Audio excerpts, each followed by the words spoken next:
Theme 5: Semantic and Pragmatic Aspects of Translation. The role of semantic, syntactic, and pragmatic relations.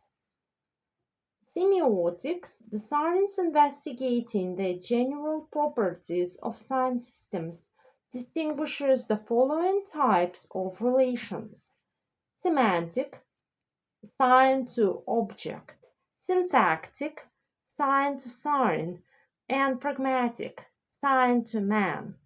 One of the most essential requirements imposed on translation is that the two texts, the original and its translation, should be semantically equivalent.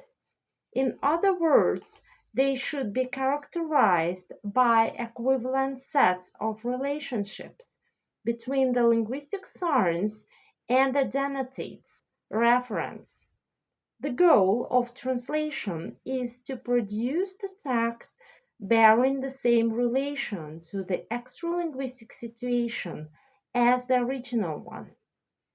Semantic equivalence of messages does not necessarily imply the semantic identity of each linguistic sign.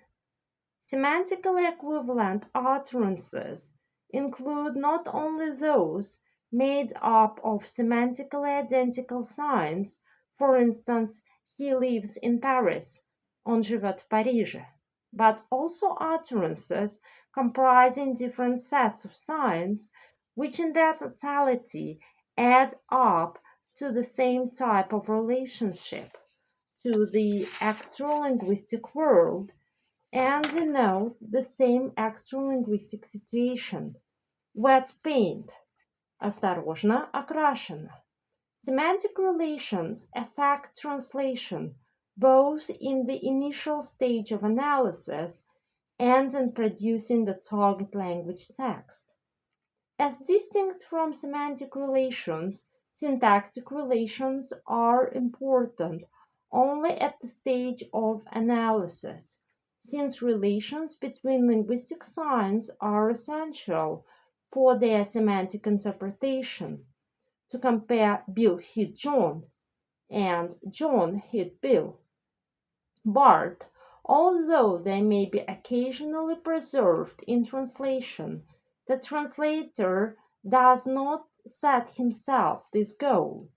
Very often, syntactically, non-equivalent utterances prove to be semantically equivalent. He was considered invincible. Его считали непобедимым. Pragmatic relations are superimposed on semantic relations and play an equally important role in analyzing the original text and in producing an equivalent text in the target language.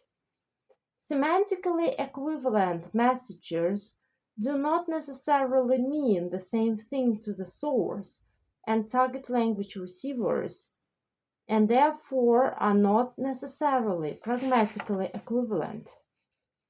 The phrases "he made a 15-yard end run" and "он сделал 15-ярдовый рывок по краю" are semantically equivalent, for they denote the same situation. Bart, the American reader familiar with American football, will extract far more information from it than his Russian counterpart, who would neither understand the aim of the maneuver nor appreciate the football player's performance. The pragmatic problems involved in translation arise from three types of pragmatic relations: the relation of the source language sender to the original message, the relation of the target language receiver to the target language message, and the relation of the translator to both messages. According to relevance theory, the assumption the communicator intends to communicate can be conveyed in two different ways: as explicatures or as implicatures. Explicatures are a subset of assumptions that are analytically implied by a text or utterance. against the subset which the communicator intended to convey. Both explicatures and implicatures are identified by the audience on the basis of consistency with the principle of relevance. In the literary text, the role of implicatures is much greater, and the identification is of great importance. For example, the statement, "There is a police car over here," could be used to communicate rather different ideas on different occasions. In a context where people are looking for help with a broken down car, it may be used to imply, "Let's go there and ask for help." By contrast, in a context of someone driving a car with the only one headlight working, it might mean, "Let's turn off the road quickly before they can see us." The effect of the receiver to text relation. Professor Newbert from DDR has proposed a classification of texts depending on their orientation towards different types of receivers. Texts intended for domestic consumption, local advertising, legislation, home use. Texts intended primarily for the source language receivers by having a universal human appeal, belles lettres, and texts without any specific national addressee, just scientific literature. Typically, in written translation, the translator deals with texts not intended for target language audiences, and therefore subject for pragmatic adaptations. Allowances are made for socio-cultural, psychological, and other differences between source and target language receivers, practically differences in their background knowledge.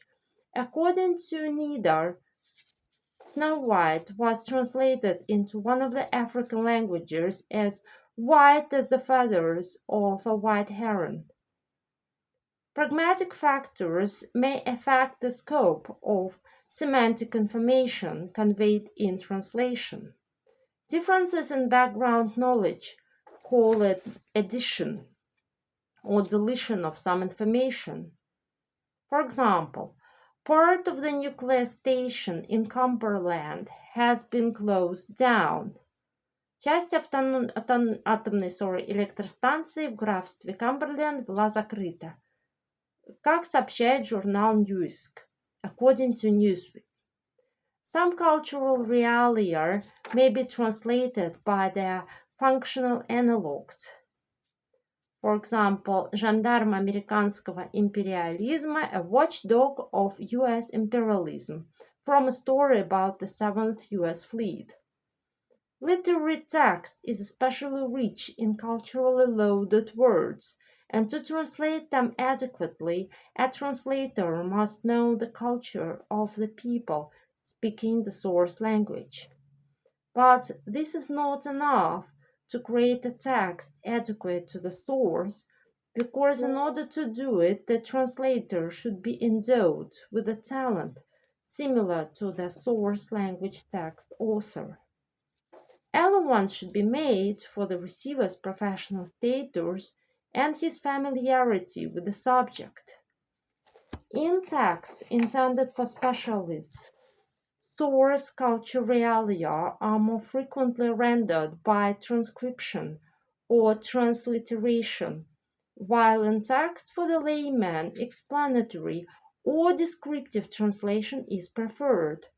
For example, impeachment, привлечение к ответственности высших должностных лиц. Absenteeism, то есть уклонение от участия в выборах.